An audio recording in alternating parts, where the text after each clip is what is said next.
आज हम महिलाएं में कहानी सुरिंदरजीत कौर की। न सिर्फ कहने को पुलिस वाली हैं, बल्कि जिंदगी जीने का जज्बा भी धाकड़ रहा है। बचपन संघर्ष में गुजरा, घर में कोई नहीं चाहता था कि वो पुलिस की नौकरी करें, फिर भी छिप छिप कर पढ़ाई की और तैयारी भी। आज सुरिंदरजीत कौर दिल्ली में एसीपी के पद पर तैनात हैं। सुरिंदरजीत ने रेड लाइट एरिया से बहुत सी लड़कियों को निकाला। वो लड़कियां आज भी इस धाकड़ पुलिस वाली को भगवान की तरह मानती हैं और अपने मंदिर में इनकी फोटो रखती हैं। कोरोना काल में लोगों की खूब मदद की, पर हुई को कुछ और ही मंजूर था। कोरोना ने सुरिंदरजीत कौर से उनके पति को छीन लिया। दुखों का पहाड़ टूट पड़ा। कोरोना प्रतिबंधों में बेटा कनाडा से नहीं आ पाया। टूट चुकी सुरिंदर ने खुद ही अपने पति का अंतिम संस्कार किया, लेकिन जिंदगी से दो दो हाथ करने का जज्बा कभी नहीं छोड़ा और कुछ दिन बाद ही ड्यूटी ज्वाइन कर ली। आज हम महिलाएं में उस सुरिंदर की कहानी, जिसके नाम के साथ लगा शब्द ही जीत है, जिसने मुश्किलों पर जीत हासिल की, जिसने दर्द और दुख पर जीत हासिल की। हमारे देश में खाकी एक बड़ी और अलग भूमिका निभाती है और खासतौर से अगर ये खाकी किसी महिला ने पहनी हो तो जिम्मेदारी बढ़ जाती है। घर भी मैनेज करना है और नौकरी भी करनी है। वो खाकी जो क्राइम कंट्रोल करती है, वो खाकी जो आपको किसी मुसीबत से निकाल कर आती है। जानी मानी और बहुत ही फेमस एसीपी सुरिंदरजीत कौर जी हमारे साथ इस वक्त मौजूद हैं हम महिलाएं के इस बेहद खास एपिसोड में। और जैसे जैसे सुरिंदर जी से हम जानेंगे उनके सफर के बारे में, तो दर्शकों को बांध देंगी उनकी बातें। शो से पहले मैंने ऐसा ही सुना और उनसे बात की है। बहुत बहुत स्वागत है मैम आज के शो में। सभी को नमस्कार। मेरा बहुत बहुत शुक्रिया आपका यहाँ पर इन्वाइट करने के लिए। मैम, आपके बारे में मैं जान रही थी, मैंने बहुत से वीडियोज देखे और जब मैं पढ़ रही थी आपके बारे में, मेरे सच में रोंगटे खड़े हो गए, मेरी आंखें नम थीं। आपने जिस तरीके से खासतौर से रेड लाइट एरिया में जाकर उन महिलाओं को वहां से रेस्क्यू किया, उनकी मदद की, उनकी बच्चों की मदद की, वो वाकई में काबिले तारीफ है। इस पर मैं डिटेल से बात करूंगी, लेकिन शुरुआत में एक सवाल से करना चाहती हूँ। 250 रुपए की नौकरी आपने शुरुआत अपने करियर की और आज आप एसीपी हैं। ये सफर कैसे शुरू हुआ और कौन सी वो नौकरी थी, थोड़ा हमारे दर्शकों को बताइए और इन बच्चियों को सुनना जरूरी है। बिल्कुल, मैं बताना चाहती हूँ कि अभी 59 प्लस मेरी एज है। जिस टाइम आज से अगर मैं 50 साल पहले की बात करूं, जिस टाइम लड़कियों को एजुकेशन की बात आती थी, तो लड़कियों को बहुत ज़्यादा एजुकेशन घर से बाहर निकलने नहीं दिया जाता था। उन लोगों को ये इस तरह के माहौल नहीं था कि आप लड़कियों को बहुत ज़्यादा पढ़ाएं लिखाएं और किसी ना किसी ऐसी पोस्ट पर वो जाएं या गवर्नमेंट जॉब में जाएं या सिविल जॉब में भी जाएं, तो इस तरह का एटमॉस्फेयर नहीं था। लेकिन क्योंकि जब आपके मन में कोई चाह हो, शुरू से आपने किसी को देखा हो, मेरे फादर दिल्ली पुलिस में थे, तो उस वजह से मुझे काफ़ी कुछ तो उनको देखकर एक खाकी से प्यार था। और दूसरा ये था कि मैं मिसेस किरण बेदी जी को देखती थी कि वो यूनिफॉर्म में, उनको देखती थी कि कितने दबंग तरीके से वो जॉब करती हैं। तो उन सब चीज़ों को लेके मन में हमेशा ये आया कि मुझे भी कुछ करना है। और पढ़ाई करना बहुत आसान नहीं था मेरे लिए भी, क्योंकि मेरे भी पेरेंट्स चाहते थे कि मैं 10th 12th करूं और उसके बाद घर बिठा लिया जाए, जैसे आम लड़कियों की शादी उस टाइम पर हो जाया करती थी। तो मुझे भी वो चाहते थे कि मैं भी 10th 12th के बाद, मेरी भी, क्योंकि बड़ी सिस्टर की हायर सेकेंडरी के बाद शादी हो गई थी, तो मेरी भी वो चाहते थे कि मैं हायर सेकेंडरी के बाद या 12th के बाद मेरी भी शादी कर दी जाए। और लेकिन क्योंकि मैं चाहती थी कि मेरे को लगा कि भी मेरे को तो कुछ ना कुछ बनना है, पुलिस में आना है, क्योंकि उन फादर को और किरण बेदी मैम को देखती थी तो पुलिस में आना है। लेकिन मैं छोटे रैंक पे नहीं आना चाहती थी। मेरे फादर दिल्ली पुलिस में कांस्टेबल थे और वो बिल्कुल भी नहीं चाहते थे कि मैं कांस्टेबल रैंक पर, मतलब मैं पुलिस में आऊँ खासतौर से। क्योंकि मेन क्या होता है कि उस टाइम पर लड़कियों के लिए पुलिस की जॉब बहुत अच्छी नहीं मानी जाती थी। घर से लड़कियों को पहली बात तो बाहर भेजना ही बहुत मुश्किल होता था। ट्रांसपोर्टेशन के इतने साधन नहीं थे कि लड़कियों को कॉलेज भेजा जाए। और दिल्ली जैसे शहर में रह के मैंने 7th क्लास जैसे दिल्ली में पास की, उसके बाद मुझे पंजाब पढ़ने भेज दिया। ABCD पंजाब में जो पंजाबी की है वो नहीं आती थी, जाकर मुझे नए सिरे से पंजाबी सीखनी पड़ी, लैंप की रोशनी में पढ़ना पड़ा। और उसके बाद लेकिन वो मेरे लिए 1 साल जो था वो बड़ा टफ था। और लेकिन मैंने ये डिसाइड कर लिया कि मुझे कुछ बनना है, तो वहाँ पर भी मेहनत इतने तरीके से की कि पंजाब में बोर्ड होता है 8th क्लास, और मैंने पंजाब बोर्ड को टॉप किया। उसके बाद ना सारी नए सिरे से पंजाबी सीख के सारी चीज़ें करके और मैंने टॉप किया। उसके बाद 9th क्लास में फिर मैंने अपने फादर को रिक्वेस्ट की कि मेरा ये एम है कि मुझे किसी अच्छी पोस्ट पर जाना है, कुछ करना है, तो मैं पंजाब की एजुकेशन लेकर तो कम से कम मैं कुछ बन नहीं सकती हूँ। तो इसलिए फिर मुझे 9th क्लास से लाकर मैं 12th तक मुझे जैसे पढ़ाया, तो उसके बाद 12th के बाद उन लोगों का फिर वही शुरू हो गया कि नहीं अब तो शादी करनी है, जैसे बड़ी सिस्टर की कर दी है। तो मैंने कहा कि नहीं मुझे तो पुलिस में जाना है। तो वो फादर बिल्कुल नहीं चाहते थे। मैंने कहा कि मुझे हर हालत में ग्रेजुएशन करनी है, और मैं चाहती नहीं कि आप मुझे, मैं के छोटे रैंक पर नहीं आना चाहती, क्योंकि मुझे पता है आप कांस्टेबल रैंक पर हैं तो आप बहुत सफ़र करते होंगे अपनी जॉब में, लेकिन मैं अपर रैंक पे आना चाहती हूँ, एटलीस्ट सब इंस्पेक्टर आना चाहती हूँ। तो जिसकी वजह से फिर यही था कि उसके लिए ग्रेजुएशन होना बहुत ज़रूरी था। तो मेरे फादर पेरेंट्स कोई मानने को तैयार नहीं, मुझे 7 दिन तक घर में भूख हड़ताल करनी पड़ी। उसके बाद जाकर मुझे बिल्कुल लास्ट डेट में एडमिशन मिला, और मैं कॉरस्पॉन्डेंस से एडमिशन दिलवाया उन्होंने। मैंने कहा मैं कॉलेज नहीं जाऊँगी, कोई डिमांड नहीं आप लोगों से करूँगी, क्योंकि मेरे फादर कांस्टेबल थे, मेरी 4 बहनें 2 भाई थे, पापा की 5 सिस्टर्स थी। एक कांस्टेबल रैंक में बहुत कम सैलरी होती है, मैनेज करना बड़ा मुश्किल होता है। तो उनको लगता था कि हम हायर एजुकेशन के लिए कैसे पैसे वैसे देंगे। तो मैंने कहा कि कोई दिक्कत नहीं, मैं उसके लिए खुद मेहनत करूंगी, और मैं आपसे कभी भी डिमांड नहीं करूंगी इन चीज़ों की, कोई ना बुक्स मांगूंगी ना कपड़े मांगूंगी, लेकिन आप मुझे एडमिशन जरूर दिलवा दें। तो मैंने जो पुलिस के जो एग्ज़ाम दिए वो चोरी छिपे दिए, जो स्टेनोग्राफी के थे वो फादर को बता के दिए सारे। तो दोनों अपॉइंटमेंट लेटर मेरे इकट्ठे घर आए। अब ये शुरू हो गया कि आपने जो दोनों अपॉइंटमेंट लेटर आ गए। मैं चाहती थी मैं पुलिस में जाऊं, फादर चाहते थे स्टेनोग्राफर बनूं, क्योंकि दोनों में पे स्केल सेम था। वो चाहते थे कि मैं स्टेनोग्राफी ही ज्वाइन करूं।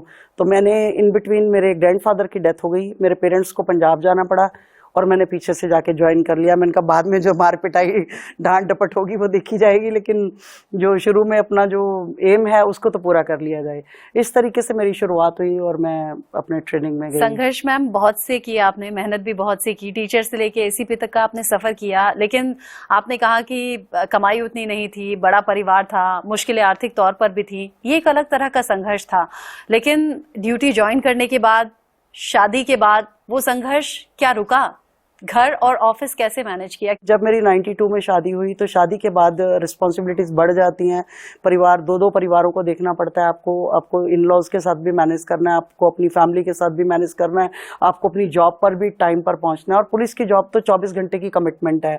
उसमें फिर ये कि आप ये नहीं कर सकते कि आप अपनी जॉब को डिनाई कर सकें। तो एक जो बैलेंस है वो स्ट्रेस भी देता था बहुत बार। कई बार ऐसा होता था कि नींद नहीं पूरी होती थी, आपको दिन रात आप ड्यूटी कर रहे हैं, कई बार आप 2-2, 3-3 दिन अपने घर नहीं आ पा रहे हैं, आपकी फिजिकल हेल्थ आपको उस तरीके से अलाउ नहीं करती, क्योंकि प्रेगनेंसी हुई, बेबी हुआ, उस टाइम भी काफ़ी कॉम्प्लिकेशंस वगैरह रहे। तो वो सब चीज़ें, कई बार क्या होता था पूरी रात ड्यूटी करने के बाद आती थी तो बेटा जो है मुंह पर थप्पड़ मारता रहता था कि उठो। उसको क्या मालूम मासूम को कि मैं जो है पूरी रात ड्यूटी देकर आई हूँ। जब आपने ड्यूटी में खुद को उतार लिया, जब फैमिली और ड्यूटी के बीच में बैलेंस बनाया, वो कौन सा आपका अनुभव था जिसके बाद आपको लगा कि मुझे रेड लाइट एरिया में जाना चाहिए, मुझे वहां से उन महिलाओं को निकालना चाहिए, उन बच्चियों को निकालना चाहिए जो उस दलदल में फंसी हुई हैं? और मैं आपके बारे में पढ़ रही थी, कई वीडियोस भी मैंने आपके देखे, जब बच्चियों को आपने वहां से निकाला तो उनका ऐसा जुड़ाव आपके साथ में हो गया कि वो आज भी आपके टच में है। और एक महिला ने तो अपने मंदिर के फोटो में मैम आपकी फोटो लगाई हुई है। जी मैम, बेसिकली क्या था कि मैं जब जगह जगह, क्योंकि 37 इयर्स की जॉब में मेरी डिफरेंट प्लेसेस पर पोस्टिंग होती रही, तो एक 2009 में मेरी पोस्टिंग कमला मार्केट पुलिस स्टेशन हो गई। जब पुलिस स्टेशन कमला मार्केट का मैंने नाम सुना कि मुझे एसएचओ लगा दिया गया, क्योंकि उससे पहले मैं लोधी रोड पुलिस स्टेशन में एसएचओ रही। तो लेकिन जब जैसे ही कमला मार्केट पुलिस स्टेशन सुना तो एकदम मेरे रोंगटे से खड़े हुए कि मैंने कहा वहाँ तो रेड लाइट एरिया है, पता नहीं किस तरीके से काम करना पड़ेगा, कैसे मैनेज होगा सब चीज़ें। क्योंकि एक उस एरिया के बारे में सिर्फ नाम ही नाम सुना था, वहां देखा नहीं था कि होता क्या है, रेड लाइट एरिया बेसिकली कहते किसको है, या क्या वहां पर किस तरीके का काम होता है। तो जब पोस्टिंग हुई तो पहले जैसे ही मैं गई, मैंने ज्वाइन किया और मैं उस एरिया को देखने गई। तो जैसे ही मैंने सीढ़ियाँ उसकी स्टेप चढ़े और मैंने देखा कि बिल्कुल ऐसे जैसे भेड़ बकरियों की तरह से लड़कियां वहाँ पर हैं। एक हॉल के अंदर लड़के वहाँ साथ में हैं, काफ़ी सारे जो उनको ले के और रूम्स में जाते हैं और जो भी फिजिकल उनके साथ होते हैं। तो वो सब चीज़ें एकदम देखकर, और 5 मिनट भी मैं वहाँ खड़ी नहीं हो पाई, क्योंकि इतना अनहाइजीनिक था, इतना इस तरीके का था कि एक अजीब सी स्मेल वहाँ की, वॉमिट होना शुरू हो गया एकदम ना।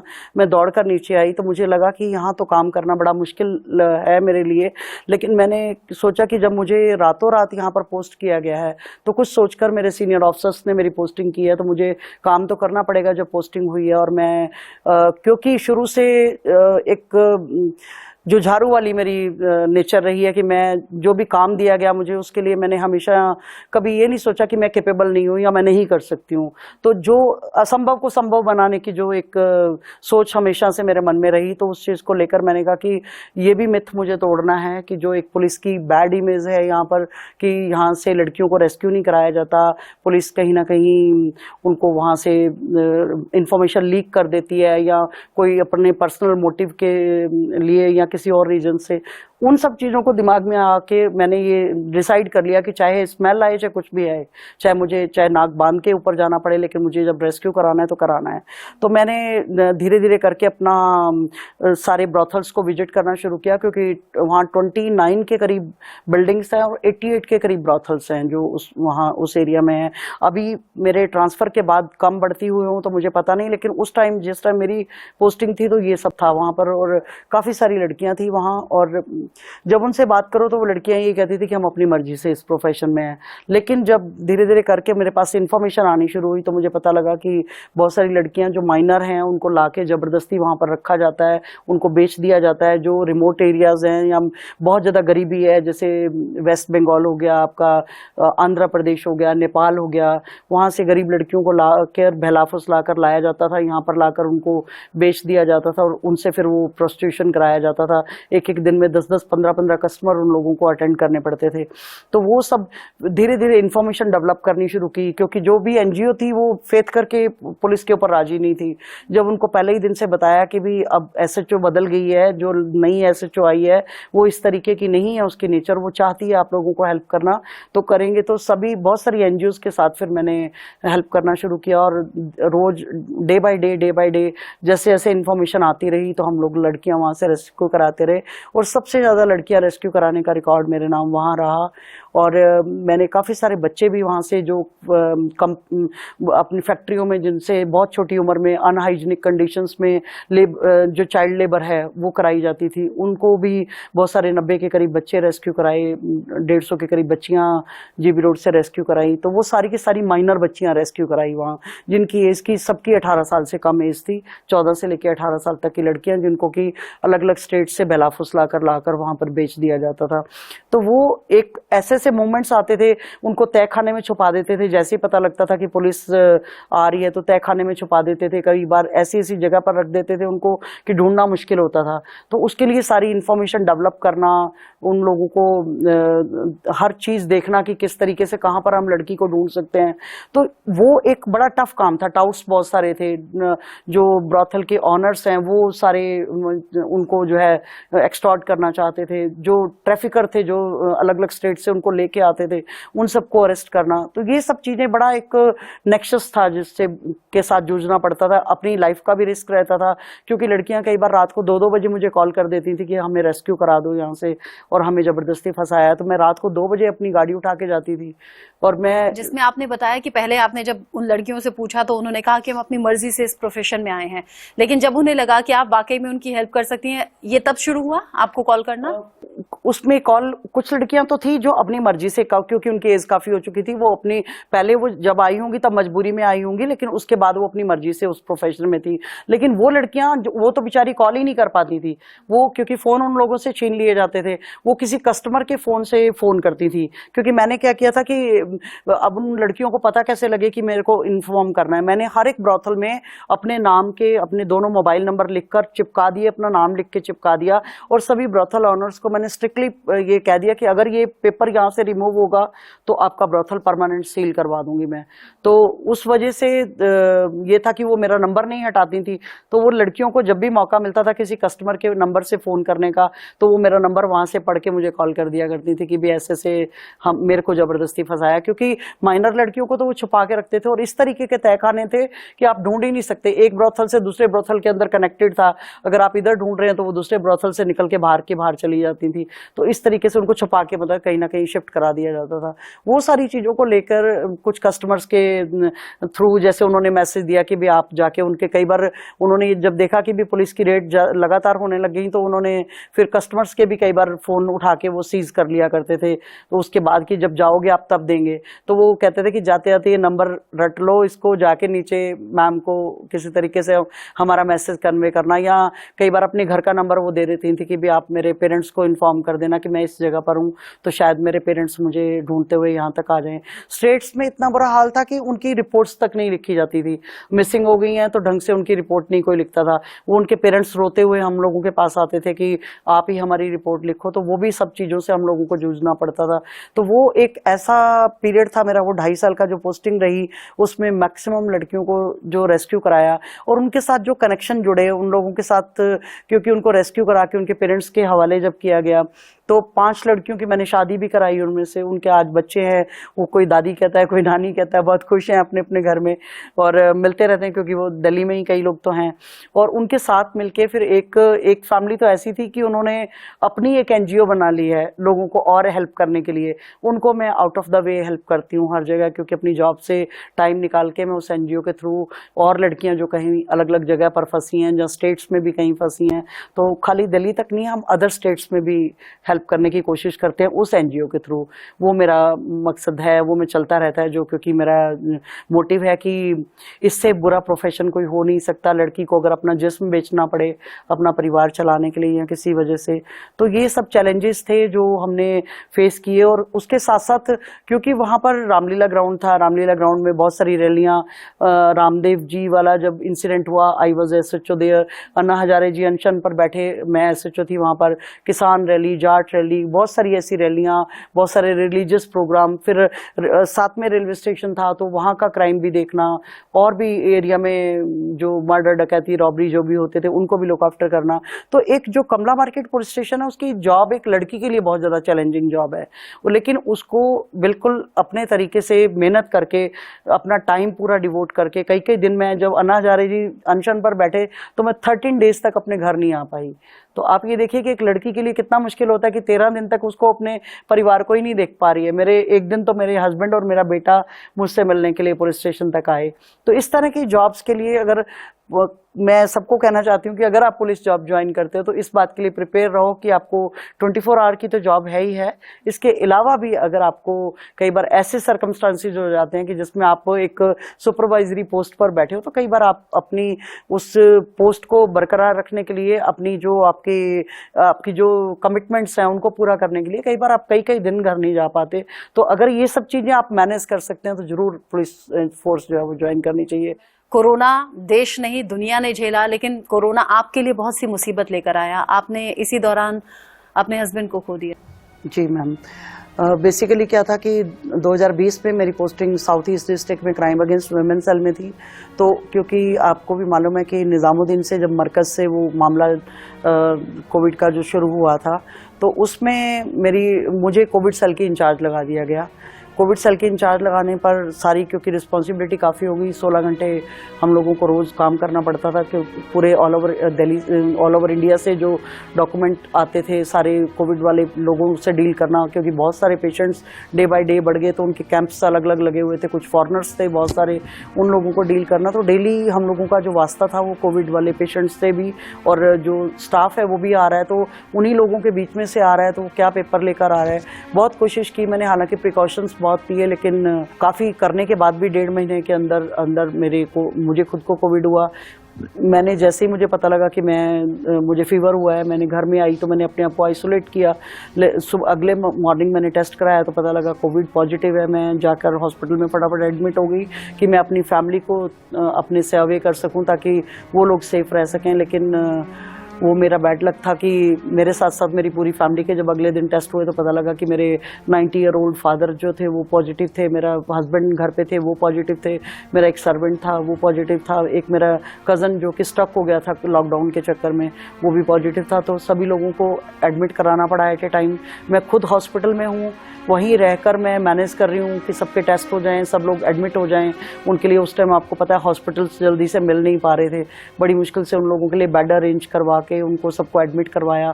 एक टाइम ऐसा था कि घर में कोई लॉक करने वाला भी नहीं था। पुलिस स्टेशन वालों को रिक्वेस्ट की कि आप मेरे घर पे लॉक कर दें, क्योंकि जो एम्बुलेंस आती थी वो तो पेशेंट को उठा के ले जाती थी, बाकी पीछे लॉक करने वाला भी कोई नहीं था।